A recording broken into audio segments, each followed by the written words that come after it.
Consolez, consolez mon peuple, dit votre Dieu. Parlez au cœur de Jérusalem. Criez-lui que sa période de combat est terminée, que sa faute est expiée, qu'elle a reçu de l'Éternel le salaire de tous ses péchés. Une voix crie dans le désert, « Préparez le chemin de l'Éternel. Faites une route bien droite pour notre Dieu dans les endroits arides. Toute vallée sera comblée, toute montagne et toute haute colline abaissée. Ce qui est tortueux sera redressé et les endroits rocailleux aplanis. Alors la gloire de l'Éternel sera révélée, et au même instant tout homme la verra. Oui, c'est l'Éternel qui l'affirme. Une voix a dit, « Proclame un message. » Et j'ai répondu, « Que dois-je proclamer ? Toute créature est comme l'herbe, et toute sa beauté comme la fleur des champs. L'herbe sèche et la fleur tombe quand le vent de l'Éternel souffle dessus. Vraiment, le peuple est pareil à l'herbe. L'herbe sèche et la fleur tombe, mais la parole de notre Dieu subsiste éternellement. Deuxième dimanche du temps de l'Avent, nous voici sollicités à nouveau pour préparer les chemins du Seigneur. Et peut-être davantage que des années précédentes, voici que la signification des chemins arides à la rencontre desquels nous sommes invités à œuvrer est mise en évidence. Aridité des lieux de désespoir, de souffrance, de solitude. Aridité des lieux de pouvoir, d'injustice, de discrimination. Autant de lieux que nous sommes invités à rendre accessibles à Dieu. Autant d'endroits tortueux, rocailleux et ténébreux, appelés à être redressés, aplanis, éclairés, et faire émerger la conscience de ce qui est fugace et n'a qu'un temps, de ce qui est éternel et vivifiant. Nous chantons notre premier cantique, le cantique 313, « Ô Dieu des grâces éternelles ».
Je vous invite à vous incliner dans la prière.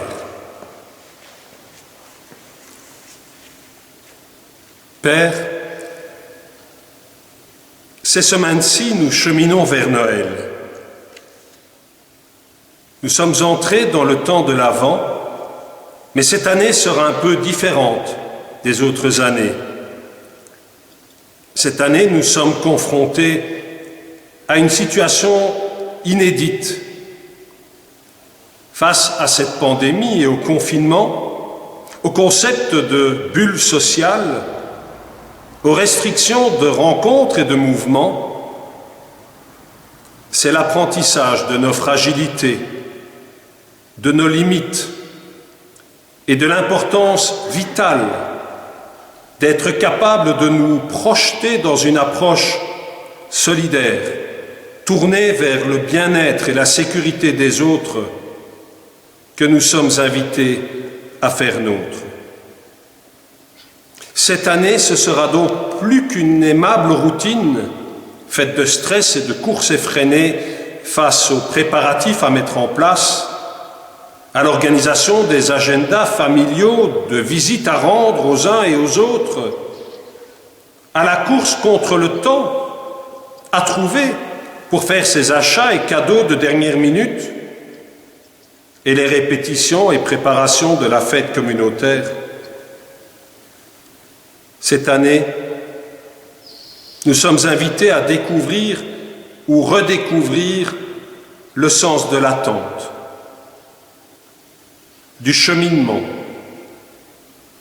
des contretemps et mises à l'épreuve. Un peu à l'image de l'humble et tumultueux parcours des patriarches et des prophètes, confrontés aux remises en questions existentielles et générationnelles. Et malgré tout, à l'espérance qu'un autre avenir était possible. Avant, avenir, Noël, voilà autant de mots qui devraient aussi avoir un sens pour les assoiffés en quête de sens du monde entier dont nous faisons partie. Aussi, donne-nous, Père, de trouver au cœur de ces bouleversements et questionnements l'orientation à donner à notre attente. Et par ta parole toujours édifiante et vivifiante, par l'action de ton esprit en nous, le courage, de l'espérance. Amen. Je vous invite à chanter au cantique 318 les strophes 1, 2 et 3, « Toi qui es lumière ».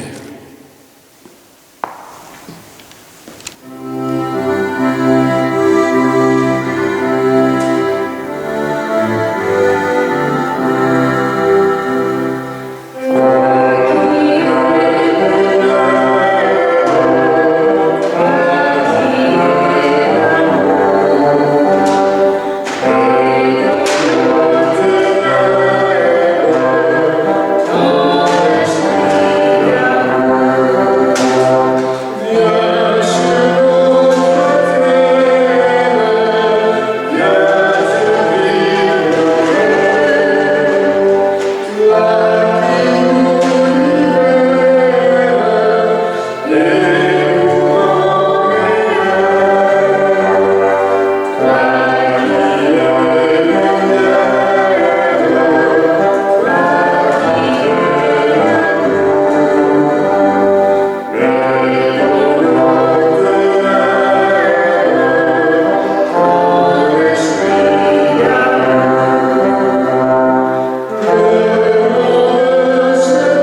Voici le moment de nos lectures du jour et nous allons lire dans l'évangile de Marc au chapitre 1, les versets 1 à 8.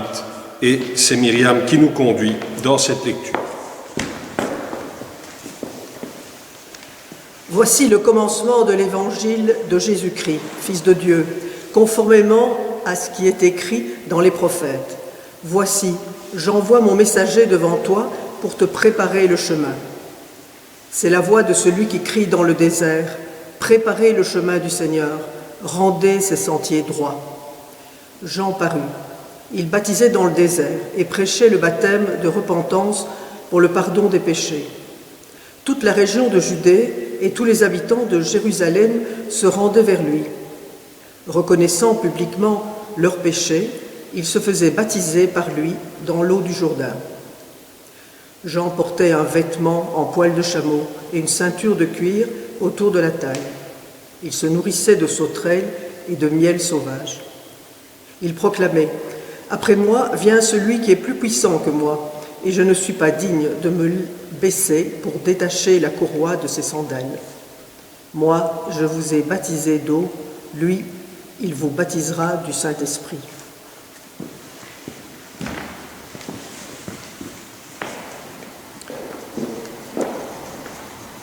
Et notre deuxième lecture sera extraite de la deuxième épître de Pierre au chapitre 3, les versets 8 à 14. Il y a un fait que vous ne devez pas oublier, mes chers amis.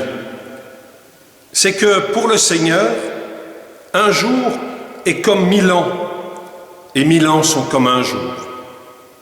Le Seigneur n'est pas en retard dans l'accomplissement de sa promesse, comme certains se l'imaginent. Il fait simplement preuve de patience à votre égard, car il ne veut pas qu'un seul périsse. Il voudrait au contraire que tous parviennent à se convertir. Mais le jour du Seigneur viendra comme un voleur. En ce jour-là, le ciel disparaîtra dans un fracas terrifiant, les astres embrasés se désagrégeront et la terre se trouvera jugée avec tout ce qui a été fait sur elle. Puisque tout l'univers doit ainsi se désagréger, quelle vie sainte vous devez mener et combien vous devez être attachés à Dieu en attendant que vienne le jour de Dieu et en attendant sa venue. Ce jour-là, le ciel en feu se désagrégera et les astres embrasés fondront. Mais nous attendons, comme Dieu l'a promis, un nouveau ciel et une nouvelle terre où la justice habitera. C'est pourquoi, mes chers amis, dans cette attente, faites tous vos efforts pour que Dieu vous trouve pur et irréprochable à ses yeux, dans la paix qu'il donne. Jusqu'ici pour ce matin, la lecture de l'Écriture sainte. Et je vous invite à entrer dans notre méditation par cette toute première phrase de l'Évangile de Marc. Commencement de l'Évangile de Jésus-Christ, Fils de Dieu. Commencement. Avez-vous déjà fait attention au fait que l'Évangile de Marc débute presque de manière identique à la Genèse? Commencement chez Marc, dans un commencement dans la Genèse. Comme si ce qu'il y avait ou ce qu'il y a avant n'avait pas réellement d'importance ou n'a d'importance que par ce qu'il annonce. Comme si ce qui compte véritablement, c'est le commencement de quelque chose de vraiment neuf. Comme si, avec ce commencement, nous avions devant nous une feuille blanche, sur laquelle une incroyable histoire restait encore à écrire. Et il est clair que, dans ce cas-ci, C'est bien de cela dont il s'agit. Il n'est pas ici question de n'importe quel commencement, non, mais du commencement de l'évangile, je devrais dire, de la bonne nouvelle de Jésus-Christ, Fils de Dieu. Ce n'est vraiment pas rien, ça. D'accord, elle ne part peut-être pas tout à fait de rien, cette bonne nouvelle. Et on le sait, si on a lu le Premier Testament, et là ses prémices, c'était écrit dans les prophètes. Et c'est vrai que cela ne date pas d'hier qu'elle est annoncée, cette bonne nouvelle dont Marc proclame le commencement. Et il a été préparé de longue date aussi, ce fameux commencement. Voici, j'envoie mon messager en avant de toi pour préparer ton chemin. Ce n'est vraiment pas à une mince affaire qu'est destiné ce messager. Qu'est-il appelé à faire? Il va devoir crier, proclamer, inviter à la mobilisation, à la mise à l'ouvrage. Une voix crie dans le désert, préparez le chemin du Seigneur, rendez droit ses sentiers. N'est-ce pas particulièrement dynamique comme entrée en matière que cette ouverture de la bonne nouvelle de Jésus-Christ, Fils de Dieu? D'emblée, quand on parle de l'histoire qui commence là, dans le désert, c'est à une histoire mobilisatrice et dynamique que nous sommes tous conviés. Dans le désert. Là où notre messager est allé crier et annoncer cela, celui dont l'histoire qui commence nous est racontée en ce premier chapitre de l'évangile de Marc. Dans le désert, en ce lieu tellement propice au retour sur soi, tellement propice à la rencontre avec Dieu, et peut-être même, et pourquoi pas, avec soi-même. Dans le désert, en ce lieu où le choix d'aller de l'avant ou non, de choisir telle direction ou telle autre, se révèle tellement vital. Voilà où est allé crier notre messager. Dans ce lieu que nous connaissons probablement tous et toutes, dès lors que nous l'envisageons de manière symbolique. Ce lieu que nous pouvons côtoyer au quotidien, qui nous interpelle et nous invite à l'introspection, à la solidarité et à la compassion. Voilà où il est allé pour préparer un chemin au Seigneur. Voilà aussi où il nous convie, aujourd'hui encore, pour assumer la même mission. Et ça tombe bien alors que cette année, nous ayons une opportunité toute particulière de pouvoir rejoindre dans nos déserts le messager du Seigneur. Nous qui sommes confrontés à la remise en question de toutes nos habitudes, traditions et même réflexes. Nous qui sommes invités à nous repenser, non plus dans notre petite perspective individualiste et parfois, pour ne pas dire même souvent, égoïste, mais dans l'apprentissage de la solitude, de la perte de certains repères, du poids de devoir porter la responsabilité individuelle et collective de la manière dont nous prendrons au mieux soin des plus fragiles, des plus démunis, en un mot dans le langage biblique, de notre prochain, mais aussi de celles et ceux qui sont en train de glisser dans le désespoir et l'angoisse, faute de discerner encore comment ils feront face ou pourront se relever des conséquences de cette épreuve dramatique. C'est aussi dans ces déserts-là que nous sommes conviés à nous rendre, à y discerner les besoins, mais aussi les perspectives qui s'y cachent encore. Car, nous rappelle l'Écriture, il est venu en son temps, le Seigneur, et il a marché sur nos chemins, et il nous a indiqué la voie à suivre, ainsi que le monde à construire. Et aujourd'hui comme hier, il nous invite à marcher à sa suite, à œuvrer, à rendre droit ses sentiers, en attendant son retour.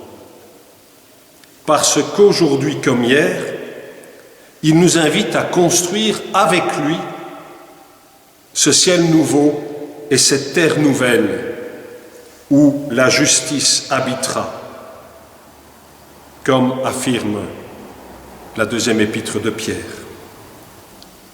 Voilà pourquoi en ce temps de l'Avent, nous sommes invités à ne pas rater le coche. Nous sommes invités à laisser croître en nous l'envie, la volonté et le désir de nous démarquer de ce qui se passe d'habitude, de faire le choix, ou au minimum d'essayer, au moins, d'emprunter sereinement et volontairement une autre route, de choisir une autre option.